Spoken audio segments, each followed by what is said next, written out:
Hoje nós vamos dar uma pausa na história da Fazenda Monte Alegre para contar a história de uma outra fazenda. Uma fazenda que é o berço da história dos Campos Gerais no estado do Paraná.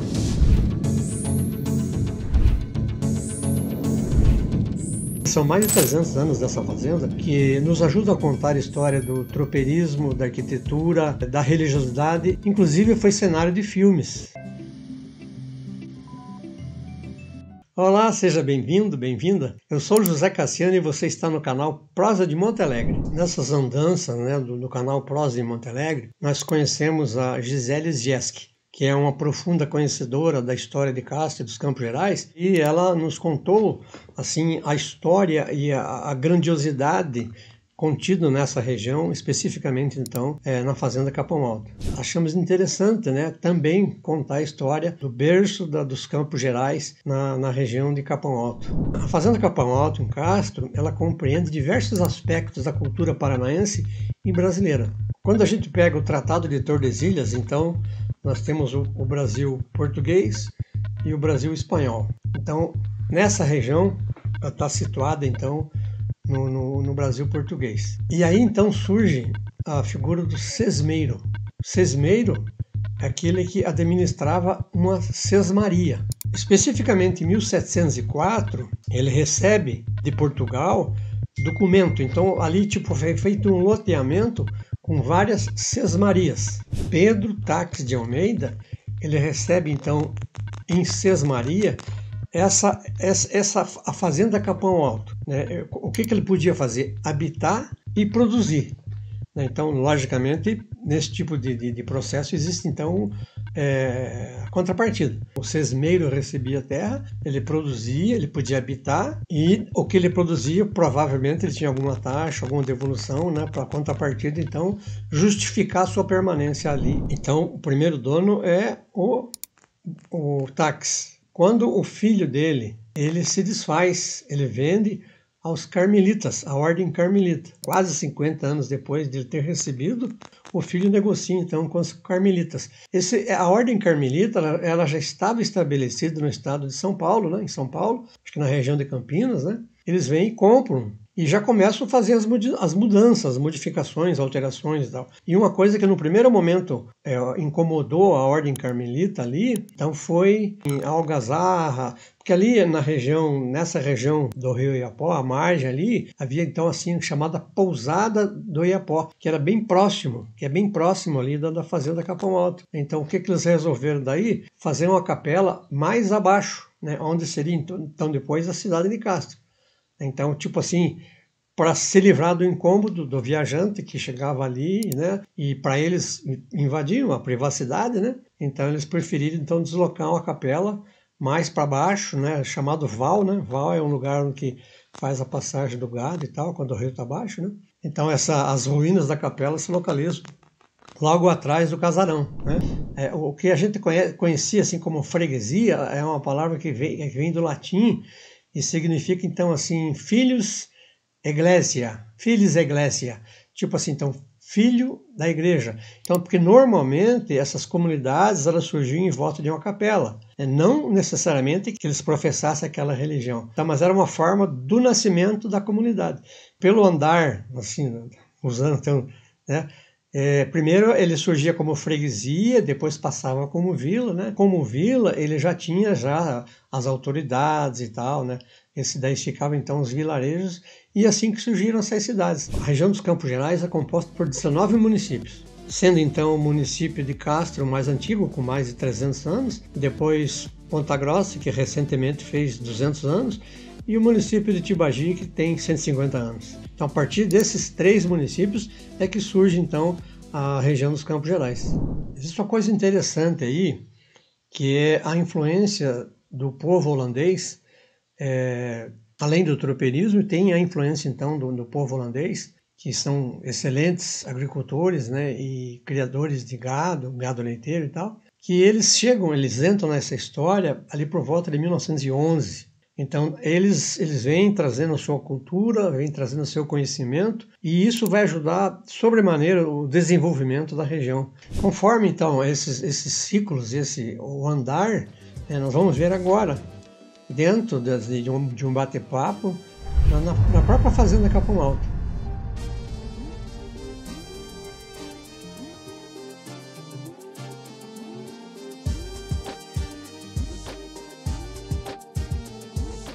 Eu vi no mapa ali que você mostrou para a gente ali. Então a posição desse casarão aqui, ele é frontal ao campo aqui. Então, na verdade, pelo mapa, ao fundo, lógico, são bem distantes essas outras sesmarias, mas elas estão como se fosse no quintal dessa posição geográfica, que é a Capão Alto. Isso.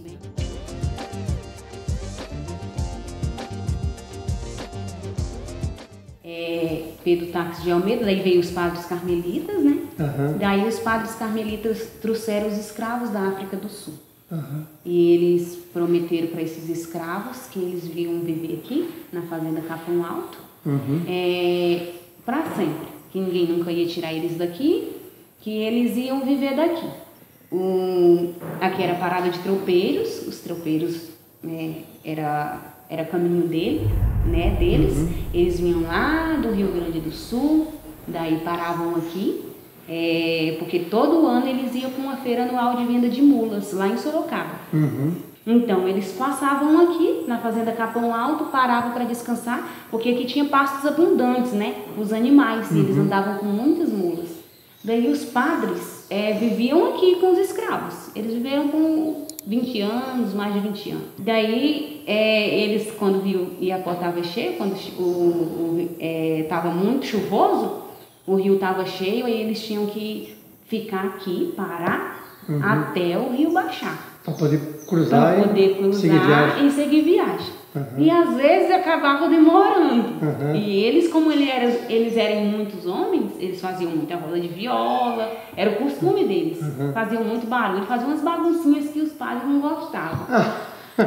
Aí, daí, era uma invasão de privacidade, né? Isso, daí os padres, não vai dar certo, vamos deixar os escravos aqui comandando a fazenda e vamos lá pro convento em São Paulo. E foi isso que eles fizeram, deixaram os escravos aqui, e esses escravos dos padres faziam eleição toda semana, semanalmente eles faziam eleição para eleger um dos escravos para comandar a fazenda. E esses padres ficavam lá no convento em São Paulo, vinham aqui só pegar os mantimentos que eram produzidos. E depois disso, os padres, chegou um tempo não cumprindo o comprometido, né? Eles não cumpriram, resolveu vender a fazenda, né?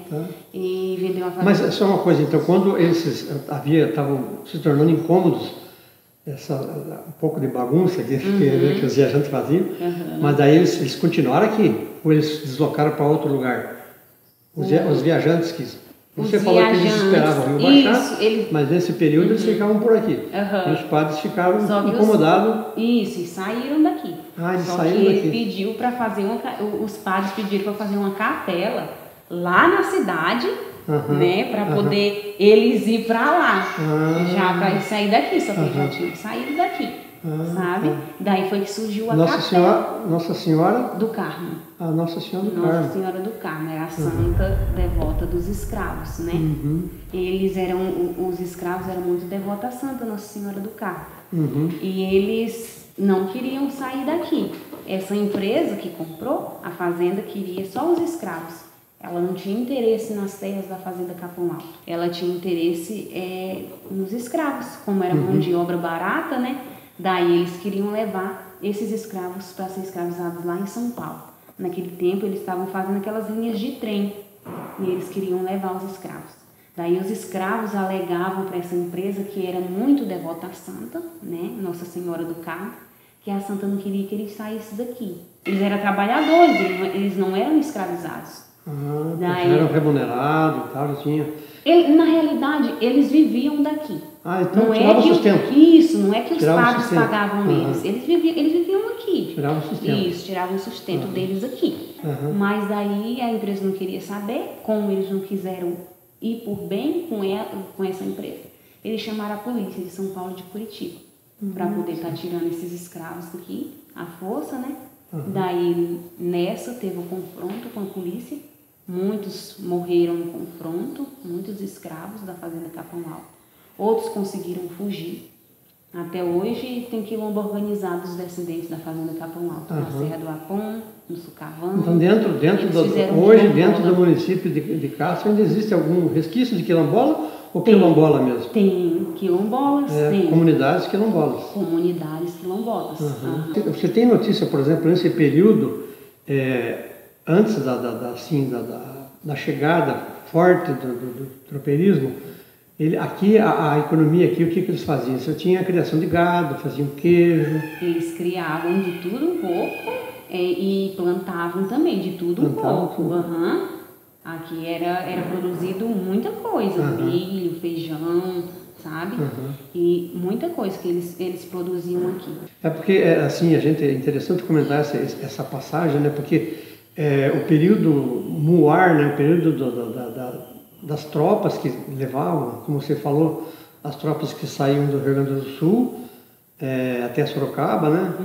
Então, aí, assim, foi implementado como animal de tração e para carga mesmo, as mulas. E aqui, seguramente, ainda não tinha ainda essa cultura, porque elas estavam vindo, né? Na época, a informação que a gente tem que começa na Argentina, começa no sul do Brasil, e daí que eles vão se expandindo, né, por necessidade de transporte, então eles vão alcançar Sorocaba e dali para frente, né, Minas Gerais, etc. Isso. Mas essa rota é interessante. Houve conflito e houve morte. Houve conflito e houve morte. E eles conseguiram levar a metade dos escravos para ser escravizados lá naquelas linhas férreas, né, de trem que eles estavam construindo. As implantações de ferrovias estavam bem grandes na época. Isso. Né, como eles não tinham interesse nas terras, na fazenda Capão Alto, eles devolveram para os padres. Eles ficou mais um pouco de tempo com as terras, aí ele vendeu para o Bonifácio José Batista, que foi nomeado Barão de Monte Carmelo. Né? O Bonifácio trouxe seus escravos e mandou construir o casarão. 1852. 1852. Isso, o início da construção. Ele é todo feito por mão escrava e os escravos do Bonifácio, né? Ele veio com seus escravos. Que já seria, então, o segundo dono Isso, o terceiro. O terceiro dono da fazenda. O terceiro dono. Daí o Bonifácio trouxe seus escravos e mandou construir o casarão. O casarão é feito de taipa de pilão, né? Que a estrutura é o barro socado, é a madeira com barro socado, né?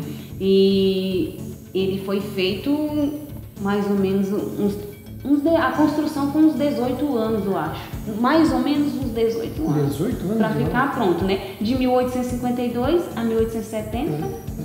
Essas paredes, então, não são tijolos? Não são tijolos. É taipa? É taipa, né? É outro nome chamado. Uns chamam de taipa de pilão, outros chamam de taipa, tem outros nomes que eles dão.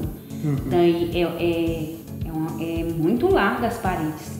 Eles fazem uma estrutura de madeira e vai socando barro.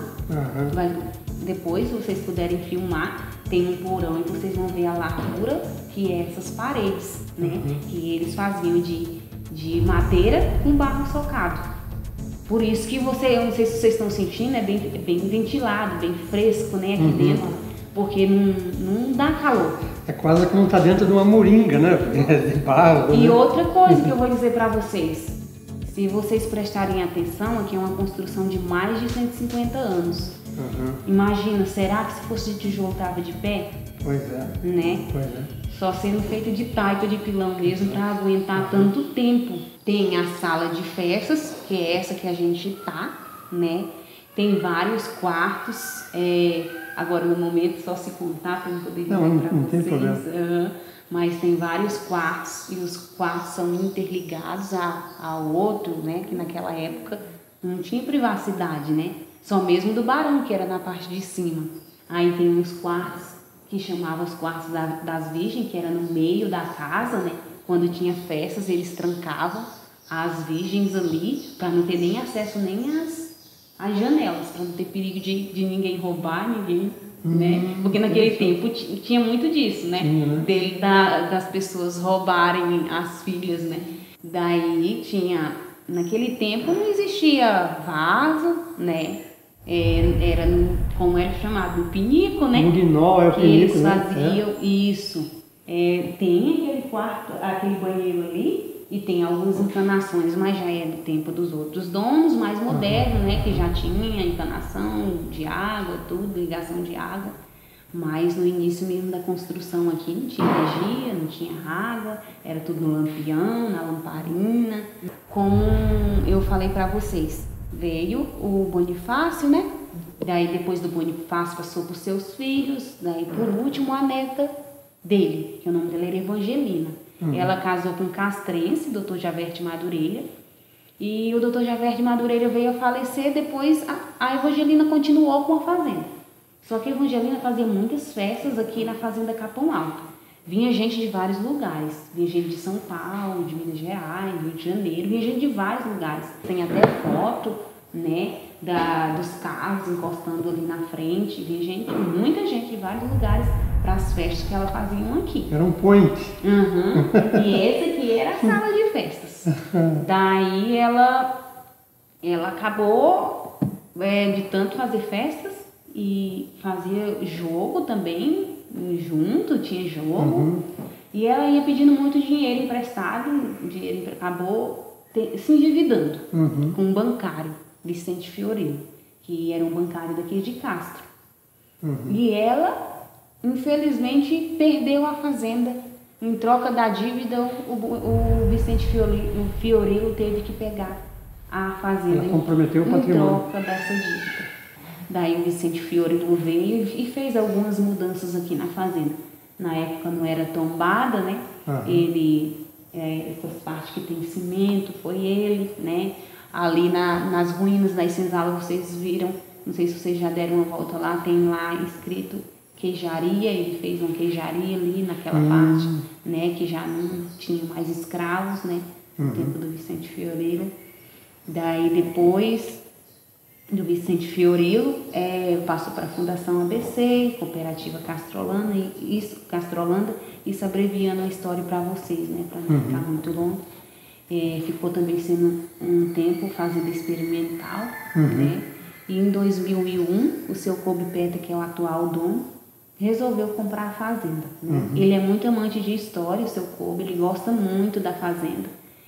Como que é um patrimônio histórico, ele fala, né, que gosta muito daqui. E ele disse que enquanto ele estiver vivo, esse lugar vai ser dele e ele vai continuar. E o tombamento? O tombamento foi...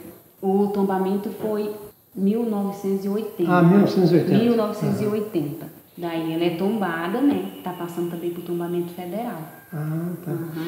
E eu estava vendo ali na varanda ali, parece que os azulejos são importados também. Foram importados. São importados, as grades são importadas também. Né? As grades parece que vieram da Inglaterra? Elas não são, como é que diz?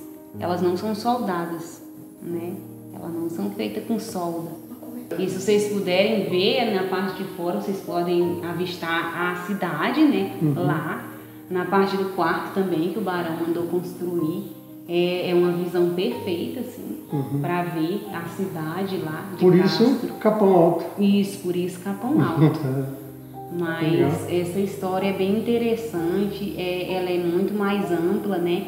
Esse é um pouco, assim, que eu tô podendo passar para vocês hoje, mas ela é muito mais ampla, né? É uma história bem bonita de se estudar e bem importante para a história do Brasil, né?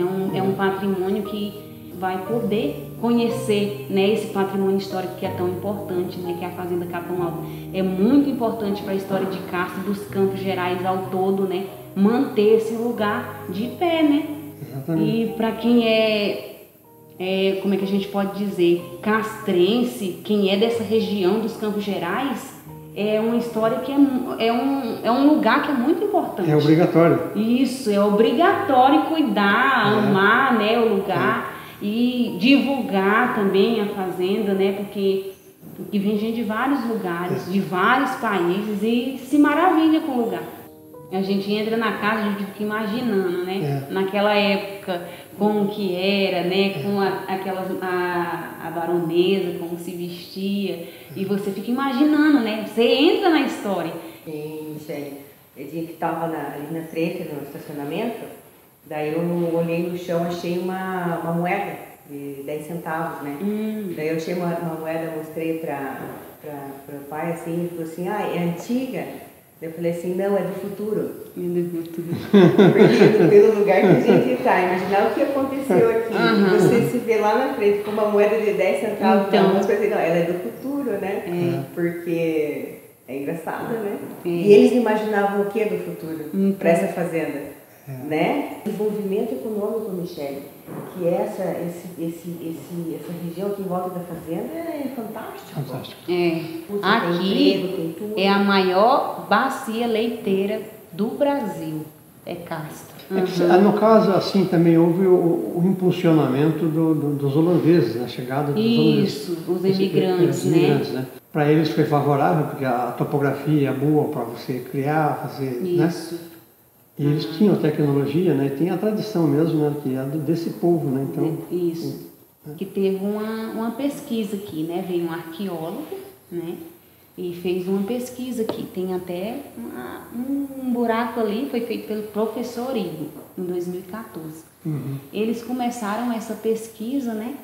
Para entender mais da Fazenda Capão Alto, das pessoas que passaram por aqui, mais da história, né? E eles começaram essa pesquisa, né? Eles fizeram, mas como é algo muito caro, né? Eles não fizeram muito, pararam e não continuaram, né? Daí ali tem uma maquete, tem algumas coisas que eles encontraram, né? Nessa escavação, e outros eles levaram para Curitiba, né? Mas qual que era a expectativa deles? O que eles pensavam que iam achar aí? Coisa do dinossauro, coisa dos índios? Não, eles queriam pesquisar mais a fundo a história, né? Isso em geral. Porque você encontra osso, encontra bastante coisa, né? Eles também tinham... o interesse deles era para saber também a quantidade de pessoas, de pessoas, de mortos que estiveram por aqui, né? A historiadora, a professora Leia, ela falou que tem mais de 314 óbitos aqui, mais de 300 óbitos aqui. Tem as ruínas da primeira capela de Castro, né, ali, e ao redor ali era o cemitério. Era o cemitério. Fomos gentilmente recebidos pela Michele, que nos contribuiu muito assim, com a participação dela, contando história, né? Obrigada, eu que agradeço, espero ter ajudado no pouco que eu conheço, né? Que Deus abençoe o trabalho de vocês, tão bonito.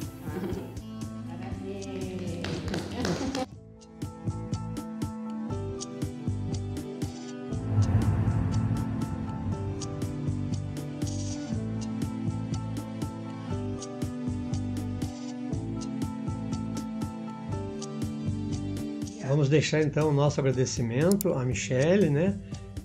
A Ruth, que deram bastante atenção para a gente, né? Foram muito gentis, mostrando e comentando as particularidades, né? da fazenda. Então agradecemos assim, do fundo do coração mesmo. E ó, pessoal, esse bolo que está aqui, ó, é de verdade. Depois desse vídeo aqui, nós vamos degustar esse bolo maravilhoso, um bolo de cenoura com chocolate, como se estivéssemos ali na varanda da Fazenda Capão Alto.